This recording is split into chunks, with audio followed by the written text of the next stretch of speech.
ओम श्री नारायणाय नमः। नमस्कार आप सभी को। तो इस कथा में आपको हम बताएंगे कि दुर्वासा मुनि ने इंद्र को श्राप क्यों दिया और माता लक्ष्मी सिंधु पुत्री अर्थात समुद्र कन्या कैसे हुई, और जानेंगे भगवान विष्णु ने स्वयं बताया देवताओं को कि किन घरों से देवी लक्ष्मी रूठकर हमेशा के लिए चली जाती हैं। तो सुनते हैं ये कथा। एक बार नारद जी ने श्री नारायण से पूछा कि माता लक्ष्मी सदा वैकुंठ में विराजती हैं। उन्हें वैकुंठ की अधिष्ठात्री देवी कहा गया है। वे देवी पृथ्वी पर सिंधु अर्थात सागर कन्या के रूप में कैसे प्रकट हुई और दुर्वासा ऋषि ने देवताओं को श्राप क्यों दिया। तब भगवान नारायण ने नारद जी से कहा, प्राचीन काल की बात है मुनिवर, दुर्वासा जी वैकुंठ से कैलाश की ओर जा रहे थे। रास्ते में इंद्र ने जब दुर्वासा ऋषि को देखा तो उन्हें प्रणाम किया। इस पर प्रसन्न होकर उन्हें अपने शिष्यों सहित इंद्र को आशीर्वाद दिया। साथ ही जो भगवान विष्णु ने उन्हें पारिजात का पुष्प दिया था वो इंद्र को दे दिया। इंद्र ने उसे अपने ऐरावती हाथी के सिर पर रख दिया। भगवान विष्णु के द्वारा दिया गया वह पुष्प सिर पर रखते ही वो ऐरावत हाथी भगवान विष्णु के समान होकर इंद्र को छोड़ के घोर वन में चला गया। ये देख दुर्वासा ऋषि के क्रोध की सीमा न रही।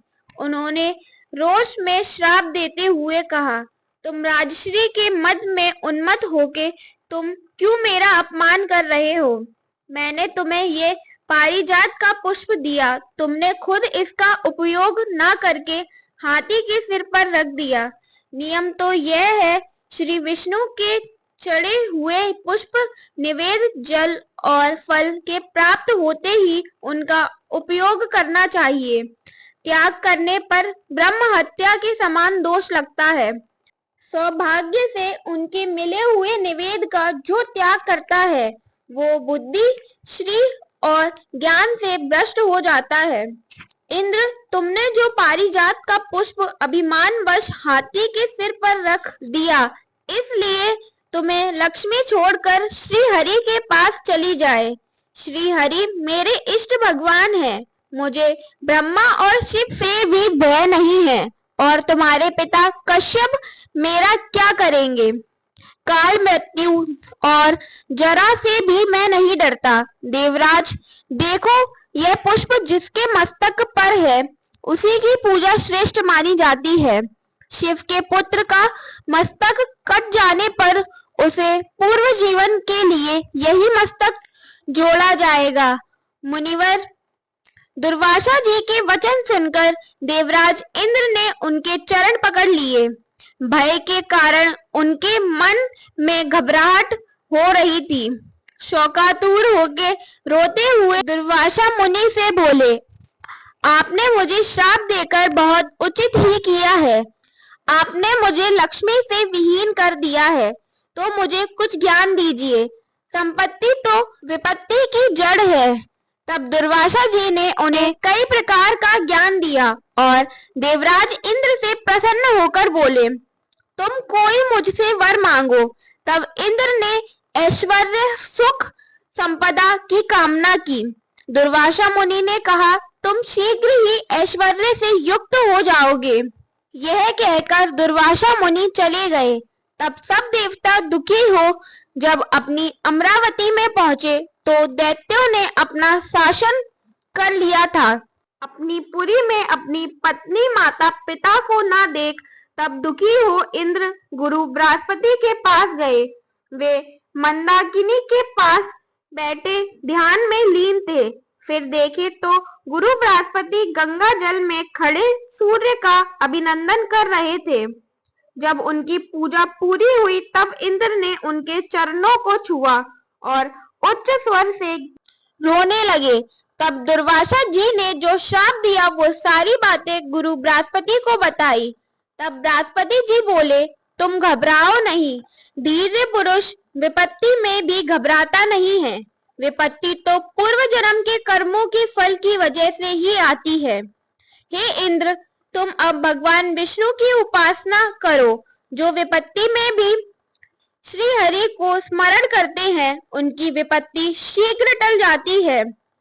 तब इंद्र ने गुरु बृहस्पति को आगे करके सब देवताओं सहित ब्रह्मा जी के पास गए और ब्रह्मा जी को सारा वृतांत कह सुनाया।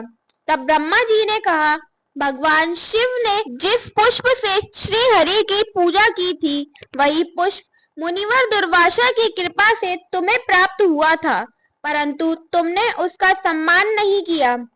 उसका तिरस्कार करने की वजह से भगवती लक्ष्मी तुमसे रुष्ट होके चली गई हैं। अब तुम मेरे साथ वैकुंठ में चलो, वहां तुम लक्ष्मीकांत की सेवा करके अवश्य ही तुम लक्ष्मी को प्राप्त कर लोगे। फिर ब्रह्मा जी सभी देवताओं को साथ लेकर वैकुंठ में गए। वहां भगवान विष्णु को सभी देवताओं ने आंखों में आंसू भरकर प्रणाम किया। फिर श्री हरि की स्तुति करने लगे। सभी देवताओं को बिना वाहन बिना आभूषणों का देख श्री हरि बोले, तुम सब डरो मत, मैं तुम सबको अचल लक्ष्मी प्रदान करूंगा, पर मैं अपने भक्तों के अधीन हूँ। जो भक्त दिन रात मेरी भक्ति में लगा रहने वाला यदि जिस पर रुष्ट हो जाता है तो उसके घर लक्ष्मी सहित मैं नहीं ठहरता। यह बात बिल्कुल निश्चित है। मुनि दुर्वासा भगवान शंकर के अंश वैष्णव भक्त हैं। उनके हृदय में मेरे प्रति अटूट श्रद्धा भी है। उन्होंने तुम्हें श्राप दे दिया है, इसलिए तुम्हारे घर से लक्ष्मी सहित मैं चला आया हूँ। क्योंकि जहाँ शंख की ध्वनि नहीं होती, तुलसी का निवास नहीं होता, शंकर की पूजा नहीं होती तथा ब्राह्मणों को भोजन नहीं कराया जाता, वहाँ लक्ष्मी नहीं रहती। जहाँ मेरे भक्तों की निंदा होती है वहाँ रहने वाली लक्ष्मी के मन में अपार क्रोध हो जाता है और वे उस स्थान को त्याग देती हैं। जो मेरी उपासना नहीं करता, एकादशी और अष्टमी को अन्न खाता है, वहाँ भी लक्ष्मी नहीं रहती।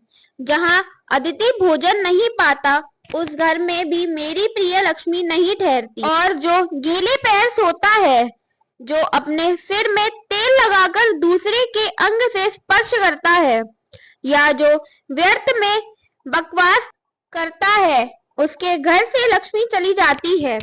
फिर भगवान श्री हरि ने देवताओं से ऐसा कह के तब देवी लक्ष्मी से कहा, देवी तुम समुद्र की पुत्री बनना स्वीकार कर लो।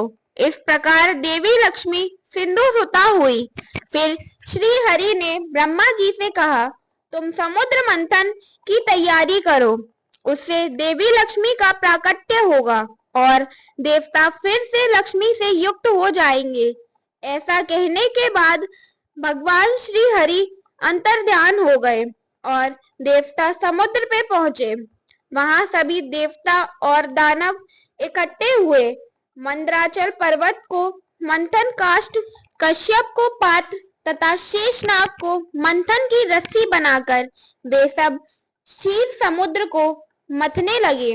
तब उसमें से धन्वंतरी, वेद, उच्चैस्वा घोड़ा, विविध रत्न, ऐरावत हाथी, लक्ष्मी, वरमाला, अमूल्य पदार्थ उन्हें प्राप्त हुए।